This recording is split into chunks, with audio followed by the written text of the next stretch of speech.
देखें, एक रोज़ा तो हमने साल में एक महीने का रखते हैं, रमज़ान मुबारक का महीना आता है तो हम रोज़ा रखते हैं, और एक रोज़ा हमने जिस दिन से कलमा पढ़ा है उसी दिन से रखा हुआ है। ला इलाहा इल्लल्लाह मुहम्मदुर रसूलुल्लाह भी एक रोज़ा है।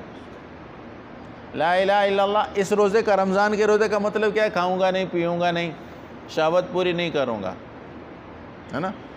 इस रोज़े का तो मतलब ये है ना। लेकिन ला इलाहा इल्लल्लाह मुहम्मदुर रसूलुल्लाह के साथ जो हमने रोज़ा रखा है उसमें तो बहुत बड़ी पाबंदियाँ हैं। हराम नहीं खाऊंगा, दूसरे का हक नहीं खाऊंगा, चोरी नहीं करूंगा, ज़िना नहीं करूंगा, किसी इंसान को कत्ल नहीं करूंगा, अल्लाह ताला के साथ शिरक नहीं करूंगा, किसी पर बहतान नहीं बांधूंगा, किसी पर झूठा इल्ज़ाम नहीं लगाऊंगा। इस तरह दीगर मामलात का रोज़ा ला इलाहा इल्लल्लाह मुहम्मदुर रसूलुल्लाह से हम रख चुके हैं, रज़ामंदी खुशी से, या माँ बाप की तरफ से हमें घर में ये कलमा मिला है, लेकिन जैसे ही हमने ये कलमा पढ़ा है तो हम एक रोज़ा रख चुके हैं। मैंने किसी मजलिस में आपको बताया था कि किसी गैर मुसलमानों के दफ्तर में, ऑफिस में एक मुसलमान लड़का काम करता था, और जब रमज़ान का महीना आया तो उसने रोज़े रखे, और दफ्तर में जो खाना वगैरह, चाय वगैरह पकती थी उससे उसने जवाब दे दिया कि मैं नहीं खा सकता, मुझे रोज़ा है। तो फर्म और कंपनी के मैनेजर ने उसको बुलवाया और उससे पूछा, भाई तुम खाना क्यों नहीं खाते? पहले हमारे साथ खाते रहते हो और हमारे साथ चाय वगैरह नहीं पीते, क्यों? तो उसने बताया कि हमारा महीना रमज़ान शरीफ का आ गया, मुक़द्दस महीना है, हम इसमें रोज़ा रखते हैं। वो गैर मुस्लिम था, उसको पता नहीं था कि मुसलमान रोज़ा कैसे रखते हैं, क्या है। अच्छा जी, फिर उसने पूछा, भाई क्या मतलब है? उसने समझाया मतलब कि हम इस महीने में रोज़ा रखते हैं। भाई कैसा रोज़ा रखते हो? उसने कहा, हम न खाते हैं, न पीते हैं, और न हम जो है शहवत पूरी कर सकते हैं दिन दिन में। उसने कहा, और कोई पाबंदी?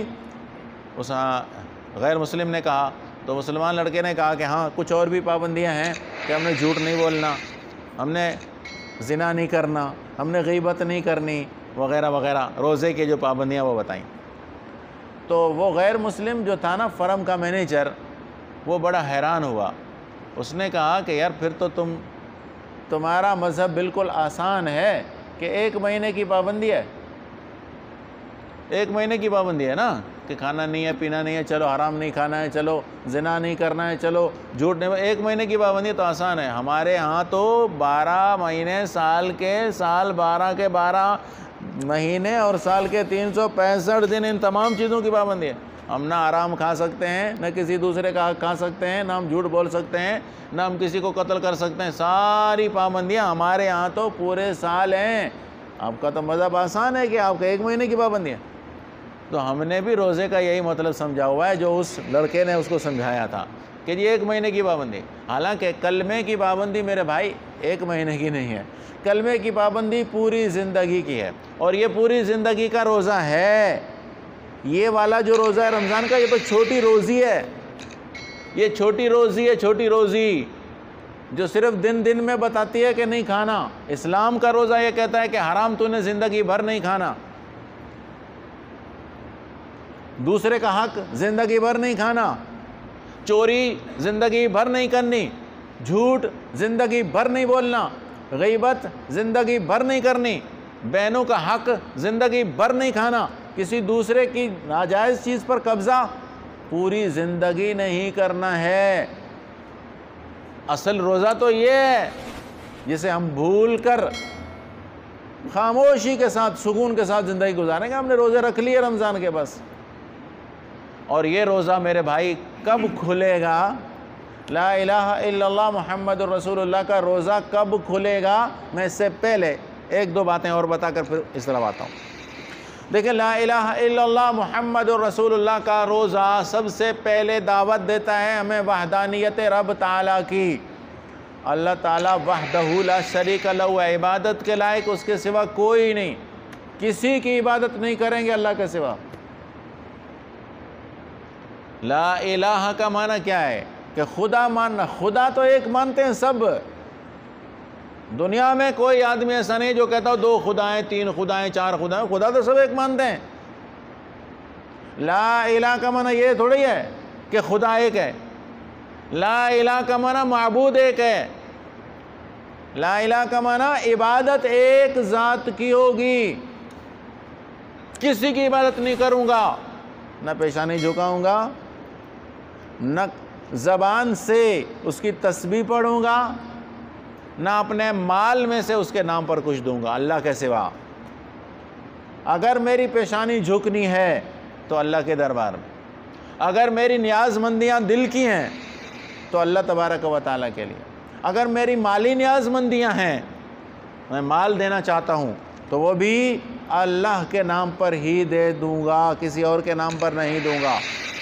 ये वहदानियत है, इसको कहते हैं अल्लाह की तौहीद। खुदा एक है ये तो सब मानते हैं भाई, ये तो मक्के के काफिर भी मानते थे। जब रसूलुल्लाह सल्लल्लाहु अलैहि वसल्लम दीन इस्लाम लेकर आए तो उस वक़्त कुरान पाक ने गवाही दी है, वला इन सअल्तहुम मन खलक़ समावाति वल अर्द लयक़ूलुन्ना अल्लाह। कुरान खुद कहता है आसमान ज़मीनों को पैदा करने वाला अल्लाह एक है, वो एक है, दो खुदा थोड़ी मानते थे दुनिया में। ये गलत फहमी हुई है हमें कि हम समझते हैं कि शिर्क का माना है दो खुदा मान लेना या तीन खुदा मान लेना, दो माबूद मान लेना शिर्क है। दो माबूद मान लेना कि इबादत इसकी भी और इसकी भी, इसको भी राज़ी करो और कुल पीरादा खैर भी करो। तो एक लड़का था ना, पढ़ कर आया मदरसे से, तो देखा कि बाप जो है ना वो मगरिब की तरफ मुँह करके पेशाब कर रहा है। तो उसने बेटे ने बाप को समझाया कि अब्बाजान इधर तो किबला है, इधर तो किबला है। उन्होंने कहा वो केड़ा पीर है, आके वड्डा पीर है, आके नहीं मुँह ना कर। तो बाप ने जो है ना वो रुख दूसरी तरफ फेर लिया पेशाब करने के लिए। तो लड़के ने फिर कोई और पीर बता दिया कि इधर कोई और पीर है, इधर नहीं पेशाब कर। फिर उसने मशरिक़ की तरफ मुँह किया तो लड़के ने और मना कर दिया, इधर फलान पीर है, इधर भी मुँह नहीं करके पेशाब कर। उसने फिर इस तरफ चौथी तरफ रुख किया तो उस तरह भी बच्चे ने समझा दिया उसको कि नहीं इधर भी पेशाब नहीं करना, इधर भी कोई पीर है। तो वो उस आदमी खड़ा हो गया और चारों तरफ पेशाब घूम कर किया और कहा कुल पीरादा खैर होवे। चारों तरफ पेशाब किया और कहा कुल पीरादा खैर होवे। तो कुल पीरा को भी मनवाते हैं हम, कुल पीरों को भी राज़ी करने के पीछे हैं। 11वीं वाला पीर भी नाराज़ ना हो जाए, दाता भी नाराज़ नहीं हो जाए, ठीक है, गरीब नवाज भी नाराज़ ना हो जाए, कहीं दुकान ना बंद कर दें हमारी, कहीं हमारे घर में बीमारी ना आ जाए, कहीं हमारे घर में नौसत ना आ जाए। उनको भी राज़ी करने के लिए थोड़ा बहुत पैसा, थोड़ा बहुत न्याज़मंदी, थोड़ा बहुत या पीर का वजीफ़ा भी पढ़ते हैं। भाई मुल्ला मस्जिद में खड़े होकर तकरीर कर रहा था, कहता नमाज़ पढ़ो, गौसिया नमाज़ पढ़ो, इस तरह पढ़ो। फिर खड़े होकर 11 मरतबा अल्लाह के घर में खड़े होकर या गौस पुकारो, अल्लाह के घर में खड़े होकर या गौस अब्दुल कादिर जिलानी पुकारो। शर्म नहीं आई उस मुल्ला को, अल्लाह के घर में खड़े होकर ये बात करता है कि अल्लाह के घर में पुकारो किसको? अब्दुल कादिर जिलानी को।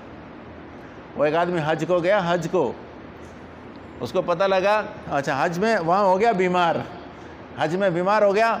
तो इधर मुल्तान के साइड में उसके रिश्तेदार उनको फ़ोन किया, कहने लगा बकरा एक ले लो और बहाउद्दीन ज़करिया के कब्र पर जाकर ज़िबा कर दो, मैं बीमार हूँ, यहाँ पे मैं बीमार हो गया हूँ।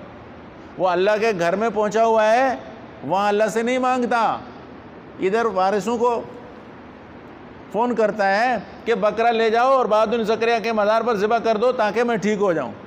ये हाल है हमारा कि अल्लाह के दरबार पर बैठे हुए भी हमें गैरुल्लाह याद आते हैं, अल्लाह के दरबार में बैठे हुए, काबे के पास बैठे हुए, वहाँ भी हमें गैर याद आता है। सबसे पहली चीज़ तौहीद है, याद रखना।